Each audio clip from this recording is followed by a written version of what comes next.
ಭಾರತದಲ್ಲಿ antimicrobial resistance ಆಮರ್ ವಿರುದ್ಧದ ಹೋರಾಟವು ಈ ನಿರ್ಣಾಯಕ ಆರೋಗ್ಯ ಸಮಸ್ಯೆಯನ್ನು ಪರಿಹರಿಸುವ ಗುರಿಯನ್ನು ಹೊಂದಿರುವ ವಿವಿಧ ಉಪಕ್ರಮಗಳು ಮತ್ತು ಸಹಯೋಗಗಳೊಂದಿಗೆ ತೀವ್ರಗೊಳ್ಳುತ್ತಿದೆ. ವಿಶಾಲವಾದ ಏಷ್ಯಾ ಪೆಸಿಫಿಕ್ ಪ್ರದೇಶದ ಸಂದರ್ಭದಲ್ಲಿ ಬಲಪಡಿಸಿದ ಪ್ರಯತ್ನಗಳ ಅಗತ್ಯವು ಸ್ಪಷ್ಟವಾಗಿದೆ. ಪ್ರಮುಖ ಔಷಧೀಯ ಕಂಪನಿಯಾದ ಸಿಪ್ಲಾ ಇತ್ತೀಚೆಗೆ ಭಾರತದಲ್ಲಿ ಝೆಮ್ಡ್ರೈ ಪ್ಲಾಜೋಮಿಸಿನ್ ಅನ್ನು ಪರಿಚಯಿಸಲು ಅನುಮೋದನೆಯನ್ನು ಪಡೆದುಕೊಂಡಿದೆ. ಇದು ಔಷಧ ನಿರೋಧಕ ಮೂತ್ರದ ಸೋಂಕಿನ ವಿರುದ್ಧ ಪರಿಣಾಮಕಾರಿಯಾದ ಒಂದು ಕಾದಂಬರಿ ಪ್ರತಿಜೀವಕವಾಗಿದೆ. ಈ ಅನುಮೋದನೆಯು ನವೀನ ಚಿಕಿತ್ಸೆಗಳ ಮೂಲಕ ಆಮರ್ ಅನ್ನು ಎದುರಿಸಲು ಸಿಪ್ಲಾದ ಬದ್ಧತೆಯನ್ನು ಎತ್ತಿ ತೋರಿಸುತ್ತದೆ ಮತ್ತು ಭಾರತದಲ್ಲಿ ಪರಿಣಾಮಕಾರಿ ಆಂಟಿಮೈಕ್ರೋಬಿಯಲ್ಗಳ ತುರ್ತು ಅಗತ್ಯವನ್ನು ಒತ್ತಿ ಹೇಳುತ್ತದೆ.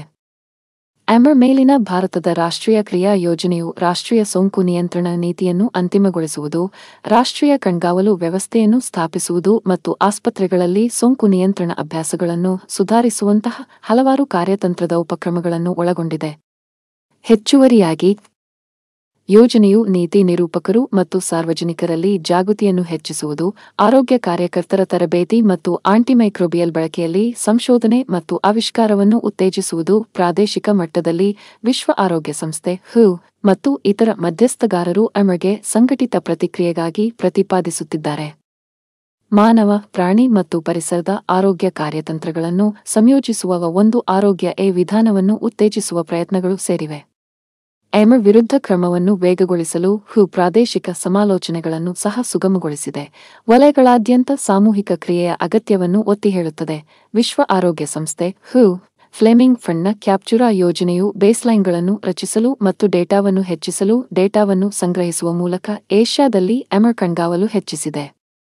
ಗುಣಮಟ್ಟ ಈ ಯೋಜನೆಯು ಪ್ರದೇಶದಾದ್ಯಂತ ಆಮರ್ ಪಾಲುದಾರರನ್ನು ಒಂದುಗೂಡಿಸಲು ಸಹಾಯ ಮಾಡಿದೆ, ಮಾಹಿತಿ ಸಂಗ್ರಹಣೆ, ವಿಶ್ಲೇಷಣೆ ಮತ್ತು ದೃಶ್ಯೀಕರಣವನ್ನು ಸುಧಾರಿಸುತ್ತದೆ.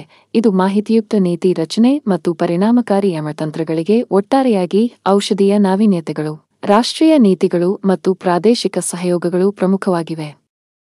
ಭಾರತದಲ್ಲಿ ಮತ್ತು ಏಷ್ಯಾ ಪೆಸಿಫಿಕ್ ಪ್ರದೇಶದಾದ್ಯಂತ ಆಮರ್ ವಿರುದ್ಧದ ಹೋರಾಟವನ್ನು ಬಲಪಡಿಸುವಲ್ಲಿ ಈ ಉಪಕ್ರಮಗಳು ಸಾರ್ವಜನಿಕ ಆರೋಗ್ಯದ ಮೇಲೆ ಆಮರ್ನ ಪರಿಣಾಮವನ್ನು ತಗ್ಗಿಸುವ ಗುರಿಯನ್ನು ಹೊಂದಿವೆ, ಭವಿಷ್ಯದ ಪೀಳಿಗೆಗೆ ಪ್ರತಿಜೀವಕಗಳ ಪರಿಣಾಮಕಾರಿತ್ವವನ್ನು ಖಾತ್ರಿಪಡಿಸುತ್ತದೆ.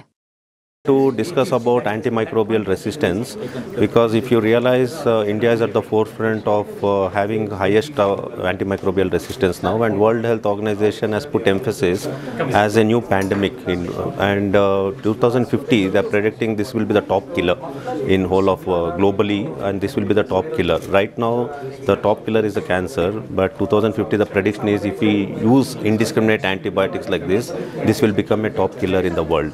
So there will be 50 million deaths that's going to happen with a $3 trillion that will be spent. So this is a time that we all come together, take steps to curtail the antimicrobial resistance.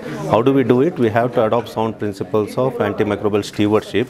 ಅಂದರೆ ಯಾರಿಗೆ antibiotic ಬೇಕೋ ಅವ್ರಿಗೆ ಮಾತ್ರ ಕೊಡಬೇಕು. ಸುಮ್ಮನೆ antibiotic ಕೊಡೋದ್ರಿಂದ ಅದರಿಂದ ಅಪಾಯಗಳು ಜಾಸ್ತಿ ಇರುತ್ತೆ. ಸೊ ಆಮೇಲೆ ಆಂಟಿಬಯೋಟಿಕ್ ಅವಶ್ಯಕತೆ ಇಲ್ಲ ಅಂದರೆ ಆದಷ್ಟು ಬೇಗ ನಿಲ್ಲಿಸೋದು ಭಾಳ ಮುಖ್ಯ. ಅದನ್ನು ಹಾಗೆ ಕಂಟಿನ್ಯೂ ಮಾಡಿದ್ರೆ ಅದರಿಂದ ದುಷ್ಪರಿಣಾಮಗಳು ಹೆಚ್ಚಿರುತ್ತೆ. ಸೊ ಅವ್ರ whole effort is to adapt the principles. ಇದರಲ್ಲಿ ಡಾಕ್ಟ್ರ್ ಒಬ್ಬರೇ ಅಲ್ಲ, ಡಾಕ್ಟ್ರ್ ಜೊತೆ ಪೇಷಂಟು ಭಾಳಷ್ಟು ಜೋಪಾನವಾಗಿರಬೇಕು. ಆಮೇಲೆ ಸುಮ್ಮನೆ ಆ್ಯಂಟಿಬಯೋಟಿಕ್ಸ್ ಹೋಗಿ ಮೆಡಿಕಲ್ ಶಾಪ್ಗೆ ಹೋಗಿ ಆ್ಯಂಟಿಬಯೋಟಿಕ್ಸ್ ತೊಗೊಳೋದನ್ನು ತಡೆಗಟ್ಕೊಳ್ಬೇಕು. ಆಮೇಲೆ ಸರ್ಕಾರದ್ದು ಭಾಳ ಇಂಪಾರ್ಟೆನ್ಸ್ ಇರುತ್ತೆ. Even our national government has put in plan of action blueprint ಅಂತ ಮಾಡಿದ್ದಾರೆ JP ನಡ್ಡಾ ಅವರು.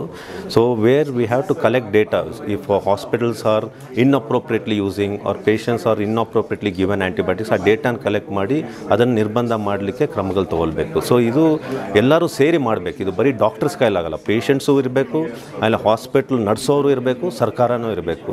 ಆಮೇಲೆ ಹೆಚ್ಚಾಗಿ ಆ್ಯಂಟಿಬಯೋಟಿಕ್ಸ್ನ ನಾವು ಈ ಪೌಲ್ಟ್ರಿಲಿ ಅದರಲ್ಲೂ ಉಪಯೋಗಿಸ್ತಾ ಇದ್ದೀವಿ. ಅಂದರೆ ನಾವು ಶೀಪ್ ಫಾರ್ಮಿಂಗ್ ಇರ್ಬೋದು ಅಥವಾ ಚಿಕನ್ ಫಾರ್ಮಿಂಗ್ ಇರ್ಬೋದು, ಸಾಕಷ್ಟು ಆ್ಯಂಟಿಬಯೋಟಿಕ್ಸ್ನ ಅಳವಡಿಸ್ತಾ ಇದ್ದಾರೆ. ಸೊ ನಾವು ಕ್ರಮ ತೊಗೊಬೇಕಾದ್ರೆ ಅಲ್ಲಿನೂ ಇದನ್ನು ತಡೆಗಟ್ಟಲಿಕ್ಕೆ ಸುಮ್ಮನೆ ಆ್ಯಂಟಿಬಯೋಟಿಕ್ಸ್ ತೊಗೊಳೋದ್ರಿಂದ ಇದು ರೆಸಿಸ್ಟೆನ್ಸ್ ಅನ್ನೋದು ಹೆಚ್ಚಾಗುತ್ತೆ. ಸೊ ಸಾಮಾನ್ಯ ಜ್ವರಕ್ಕೆ ಸುಮ್ಮನೆ ಆ್ಯಂಟಿಬಯೋಟಿಕ್ಸ್ ಕೊಡೋದ್ರಿಂದ ಅದರಿಂದ ಅಪಾಯ ತುಂಬ ಹೆಚ್ಚಿದೆ. ಸೊ ಇದನ್ನು ನಾವು ಗಮನಿಸ್ಕೊಬೇಕು. ಈ ಡೇಟಾನ ಕಲೆಕ್ಟ್ ಮಾಡ್ತಾ ಇರಬೇಕು. ಯಾಕಂದರೆ ಬೆಂಗಳೂರಲ್ಲಿ ಹೇಗೆ ಯೂಸ್ ಮಾಡ್ತಾ ಇದ್ದೀವಿ, ಇದೇ ಬೇರೆ ಜಾಗದಲ್ಲಿ ಇನ್ನು ಹೆಚ್ಚಿಗೆ ಯೂಸ್ ಮಾಡ್ತಾ ಇದ್ದೀವಿ, ಇದನ್ನೆಲ್ಲ ನಾವು ಕಂಪೇರ್ ಮಾಡಿ ಒಂದು ಸೆಂಟ್ರಲ್ ಡೇಟಾ ಅನ್ನೋದು ಸರ್ಕಾರ ಆಲ್ರೆಡಿ ಸೃಷ್ಟಿ ಮಾಡಿದೆ. ಬಟ್ ಹಾಸ್ಪಿಟಲ್ಸ್ ಆ ಡೇಟಾನ ಶೇರ್ ಮಾಡಬೇಕು, ಅದಕ್ಕೆ ಫೀಡ್ ಮಾಡಬೇಕು. ಆಮೇಲೆ ಎಲ್ಲರಿಗೂ ಅದಕ್ಕೆ ಒಂದು there should be way to access, ಆ ಡೇಟಾನ ನೋಡಲಿಕ್ಕೆ ಒಂದು ಪ್ರೋಸೆಸ್ ಇರಬೇಕು. So this is where we are heading sir. ನನ್ನ ಹೆಸರು ಕಾರ್ತಿಕ್ ರಾವ್ ಅಂತ ಹೇಳಿ, ಮಣಿಪಾಲ್ ಆಸ್ಪತ್ರೆಯಲ್ಲಿ ICU ಡಿಪಾರ್ಟ್ಮೆಂಟ್ನಲ್ಲಿ ಸೀನಿಯರ್ ಕನ್ಸಲ್ಟೆಂಟ್ ಕೆಲಸ ಮಾಡೋದು. ಇದು ಯೂರೋ ಏಷ್ಯಾ ಕಾನ್ಫರೆನ್ಸ್ ಅಂತ ನಾವು ಮಾಡ್ತಾ ಇರೋ ಕಾನ್ಫರೆನ್ಸು. ಇದು ಭಾರತ ಹಾಗೂ ಯುರೋಪಿನ ICU ಮೇಜರ್ ಬಾಡೀಸಿಂದ ಅವರಿಬ್ಬರ ಜೋಡಣೆಯಿಂದ ಆಗುವಂಥ ಒಂದು ಕಾನ್ಫರೆನ್ಸು. ಇದರಲ್ಲಿ ಸುಮಾರು ICU ಟಾಪಿಕ್ಸ್ ಬಗ್ಗೆ ಚರ್ಚೆ ನಡೀತಾ ಇದೆ. 4 ದಿನಗಳವರೆಗೆ ನಡೀತಾ ಇರೋಂಥ ಈ ಕಾನ್ಫರೆನ್ಸಲ್ಲಿ ಮುಖ್ಯವಾದ ನಮ್ಮ ಉದ್ದೇಶ ಏನಂತಂದರೆ ಆ್ಯಂಟಿ ಮೈಕ್ರೋಬಿಯಲ್ ರೆಸಿಸ್ಟೆನ್ಸ್ನ ಕರ್ಟೇಲ್ ಮಾಡೋದು.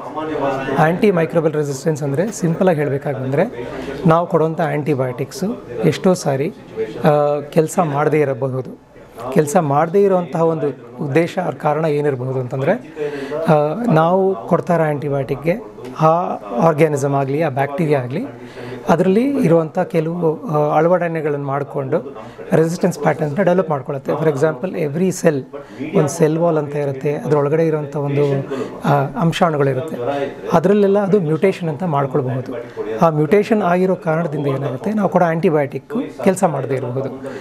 ಅದನ್ನು ಹೇಗೆ ಕರ್ಟೇಲ್ ಮಾಡಬೇಕು, ಒಂದು ನಾವು ಕೊಡ್ತಾ ಇರೋ ಆ್ಯಂಟಿಬಯೋಟಿಕ್ಕು ಬೇಕೇ ಬೇಕಾ, ಕೊಡಲೇಬೇಕಾ ಅಂತ ಒಂದು ಕೊಟ್ಟರೆ ಕರೆಕ್ಟಾಗಿರೋ ಡೋಸ್ ಕೊಡಬೇಕಾಗತ್ತೆ.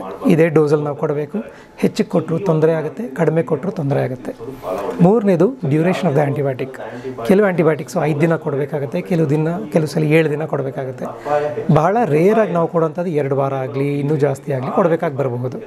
ಸೊ ಬೇಡದಿರುವಾಗ ಹೆಚ್ಚಿನ ಡೋಸು, ಹೆಚ್ಚಿನ ಡ್ಯೂರೇಷನ್ನು, ಹೆಚ್ಚಿನ ಟೈಮಿಂಗು ಇದೆಲ್ಲ ಕೊಟ್ಟರು ಕೂಡ ರೆಸಿಸ್ಟೆನ್ಸ್ ಬಹಳ ಕಾಮನ್ ಆಗಿ ಆಗುತ್ತೆ. ಸೊ ಈ ರೆಸಿಸ್ಟೆನ್ಸ್ನ ತಡೆಗಟ್ಟೋದೇ ನಮ್ಮ ಮೇಜರ್ ಉದ್ದೇಶ ಆಗಿದೆ. ನಿಮಗೆಲ್ಲ ತಿಳಿದಿರೋ ಹಾಗೆ ಪ್ರತಿಯೊಂದು ಕಮ್ಯುನಿಟಿಯಲ್ಲಿ ಹುಷಾರು ತಪ್ಪಿದ್ರೆ ಆಸ್ಪತ್ರೆಗೆ ಬರ್ತಾರೆ. ಆಸ್ಪತ್ರೆಗಳಲ್ಲಿ ತುಂಬ ಸೀರಿಯಸ್ ಆಗಿರೋ ಪೇಷಂಟ್ಸು ICUಗೆ ಬರ್ತಾರೆ. ಸೊ ಇಂಥ ICUನಲ್ಲಿ ನಾವು ನೋಡುವಂಥದ್ದು patients are very very critical, who will be facing life and death situation. So ಯಾವ ಸಮಯದಲ್ಲಾದರೂ ಮರಣ ಹೊಂದ್ಬೋದು.